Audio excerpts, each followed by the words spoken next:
দুই পরিবারের সম্মতিতেই চলতি বছরের ২২ মে ধুমধাম করে বিয়ে হয় ফরিদপুরের যুবক রুমন খন্দকার ও কনে মিলা আক্তারের, কিন্তু কনের বয়স কম হওয়ায় নিবন্ধন করা হয়নি।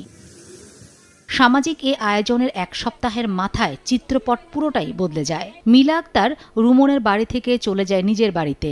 এরপর যুবক রুমন খন্দকারের নামে দায়ের করা হয় অপহরণ ও ধর্ষণের মামলা। কনে মিলা আক্তারের দাদি জহুরুন খাতুন বাদী হয়ে নগরকান্দা থানায় মামলাটি দায়ের করেন। ওই রাতেই পুলিশ গ্রেফতার করে রুমনকে। মিথ্যা মামলায় তাকে জেলে পাঠানো হয়েছে দাবি স্বজনদের। সবাই দেখছে অনুষ্ঠান করে বিয়ে করেছে, আমার একটাই ছেলে, দুইটা মাইয়া। আমার ঘর অন্ধকার, আমার ছেলে নিয়ে রাত 12টার সময় এসে তুলে নিয়ে গেছে, আমরা জানিও না। একমাত্র ছেলেটা জেলখানে বন্ধু রয়েছে, দিয়ে শুনে মেয়া আনলাম, আমরা সব কিছু করলাম। সবাই জানে, দুই গ্রামে সবাই জানে যে মেয়া দিয়ে আনছি। মেয়ের চাচা আর ছেলের মামা এরা এই দেখা দেখি কইরা সব কিছু করছে, কাবিন করে নাই, যে মেয়ের বয়স হয় নাই, তা বললো যে সীমিতর ভিতরেই সব কিছু আমরা করে নিবানি, মেয়ের যে কালে বয়স হয় তখন হলো আমরা কাবিন করবো।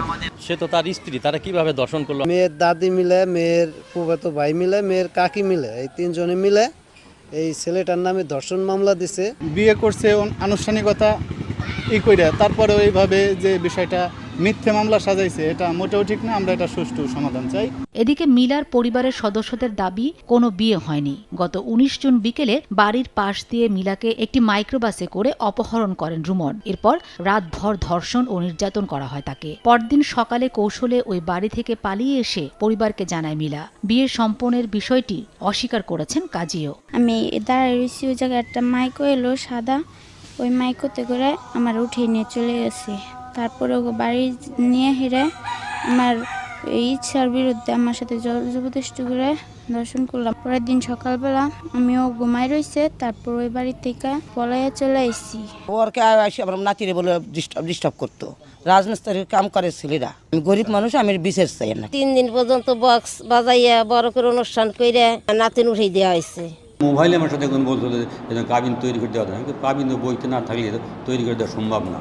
পারিবারিক কলহ নাকি ধর্ষণ, বিষয়টি খতিয়ে দেখার পরামর্শ আইনজীবীদের। তবে পুলিশ বলছে গত ২ জুলাই জহুরুন খাতুন তার নাতিকে নিয়ে থানায় আসেন। এ সময় চিকিৎসার ছাড়পত্রে ধর্ষণের বিষয় স্পষ্ট উল্লেখ ছিল।